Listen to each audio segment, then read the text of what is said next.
गर्दी करा.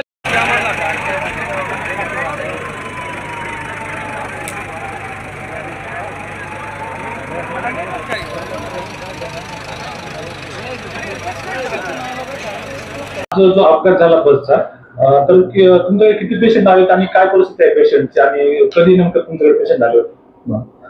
माझं नाव डॉक्टर अजिंक्य बारवाल, मी ऑर्थोपेडिक सर्जन आहे. ओके, तर टोटल 11 पेशंट्स हे हॉस्पिटलला आले आहेत, जे बस ॲक्सिडेंट झालेत आहेत. त्याच्यामधले 5 आपण ॲडमिट केले आहेत. तर 5 मधले एकाला क्लॅव्हिकल फ्रॅक्चर आहे या साईडला, एका पेशंटला बरगड्यांचं फ्रॅक्चर आहे. आणि जे आपण चालतो टेंडरकिलिस पाठीमागची नस असते ते तुटलेली असं आहे. आणि बाकीचे 2 म्हणजे मुक्का मारवर आहे, पण चांगलाच मार आहे म्हणून आपण 5 ऍडमिट केलेत. त्याच्यामधला एक जो मे बी बस ड्रायव्हर असेल तो आल्यावर मृतच होता, म्हणून आपण PHC ला पाठवण्यात आलाय. चालक बस ड्रायव्हर होते. आणि बाकीचे 5 किरकोळ होते, ते OPD बेसिसवर बघितले, त्यांना टॅब्लेट्स वगैरे त्याला मुक्का मारवर लागलाय. अजून काही पेशंट आलेले नाहीत, आल्यावर आपण बघून उपचार वगैरे त्यांच्यावर बाकीच्यावरती चालू आहे. बाकी पेशंट तर स्टेबल आहे, पण बघू आता जसं जसं त्यांना सिम्पटम्स वगैरे आपण गोळ्या वगैरे देऊ. पेन वगैरे सबसाईड झालं, अजून कुठं जर पेन झालं एक्सरे वगैरे करण्यात येतील, काही फ्रॅक्चर निघाले तर ऑपरेशन लागेल की नाही लागेल तेव्हा आपण सांगू आपण. तुमचे पेशंट अंदाज किती वाजता आले होते आणि काय आपल्याकडं पेशंट्स बघा आले आता 6:45 ना, पेशंट 5:15 ते 5:30 दरम्यान आपल्याकडे आलेले आहेत. त्यातले काय गंभीर कोणी आहे का? गंभीर नाहीये, पण 3 पेशंटला म्हणजे गंभीर जखमा आहेत. म्हणजे एक बरगड्या फ्रॅक्चर आहेत, एक मुलगी तिला आपण बरगडी फ्रॅक्चर आहे, त्याच्यासाठी आपण तिला ऍडमिट ह्यासाठी ठेवलं की लंग्स इंजुरी असू शकते. 24 तासात जर काही झालं काय आणि CT स्कॅनची गरज पडली म्हणून आपण मॉनिटरिंग साठी ठेवलंय तिला. एका आजीला क्लॅव्हिकल फ्रॅक्चर आहे, म्हणजे ही जी बोन असतो तिला क्लॅव्हिकल, तो फ्रॅक्चर वगैरे आहे. आणि एक बच्चू आहे 12 वर्षाचा 8-10 वर्षाचा, त्याची पाठीमागची ती नस काढली, त्याला ऑपरेशन लागेल त्याला. मला 5 वाजता असा फोन आला का 4 जवळ एक एसटी पलटी झाली. आता त्या एसटी मध्ये माझे 2 भाऊ होते, म्हणून ते मला फोन आलेल्या मी लगेच त्या ठिकाणी गेलो. तर त्या ठिकाणी बरीच परिस्थिती अशी होती का काही यांना काढलं होतं बाहेर, काही ॲम्ब्युलन्स मध्ये चालवलं होतं. तर मी प्रत्येक जो आपली पेशंट शोधत होता, मी माझे पेशंट शोधत होतो. तिच्यामध्ये मला माझे भाऊ एक दिसलाच नाही. नंतर मी त्याला शोधत होतो, फोन काय लागला नाही. कुठून बसले होते ते बेलावरून बसले होते, मुंबईला चालले होते. त्याच्यानंतर मग बघितलं तर भावाला ॲम्ब्युलन्स पण टाकलेलं. ॲम्ब्युलन्स मध्ये बघून मग नंतर आम्ही ते ड्रायव्हरला काढायचा प्रयत्न काही जण करत होते, पण काही ते निघायसारखे शक्य नव्हतं. जे शक्य होते तेवढे काढले.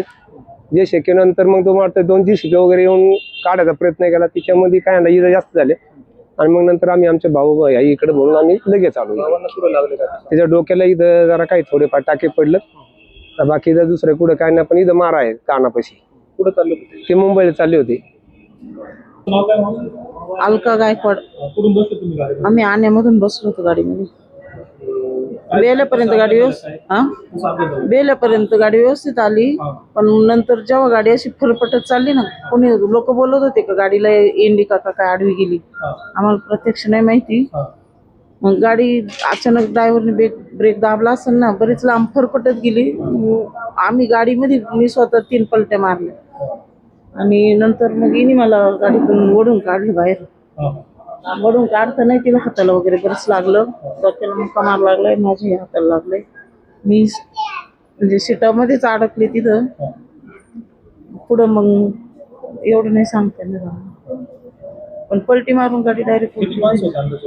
गाडी फुल भरलेली होती, 4-5 उभे पण होते. अलका गायकवाड.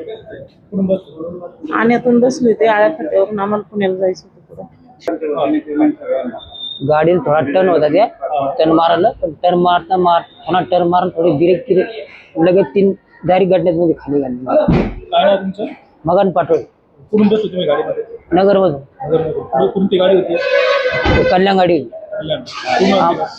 आम्ही लगेच ओढून आलो, आमच्या गावानं आलो. तुमचं कोण होतं गाडी? माझा मुलाची नस तुटलेली आहे पाठीमागच्या. मी पण गाडीमध्ये, माझ्या मिसेसला पण लागलेले, मला स्वतःला पण लागलेले, हे झालेले खरंच लागलेले. डॉक्टर लोक तर बोलतात हे प्रायव्हेट हॉस्पिटल, याचा खर्च तुम्हाला स्वतः करावा लागेल, नाही तर मग हे कोण करणार. आणि पुढे चालले तुम्ही? आम्ही कल्याणला चाललो होतो, नगरवरून. किती माणसं होते गाडीमध्ये? गाडीमध्ये माणसं तरी पण 20 माणसं असते. कसा अपघात झाला काय तुम्हाला काय माहितच नाही, कारण झोपलो होतो आम्ही. झोपेच्या राड्यामध्ये काही कळालंच नाही. मी ड्रायव्हरच्या पाठीमागच्या सीटेवर होतो, माझा मुलगा आणि मी आम्ही होतो. आता याचा खर्च कोण करणार? माझ्या मुलाचं हे झालेलं आहे. आम्ही काय गव्हर्नमेंट सर्व्हिसला नाही, प्रायव्हेट सर्व्हिसला मी. आता खर्च कोण करणार हे सांगून द्यावा.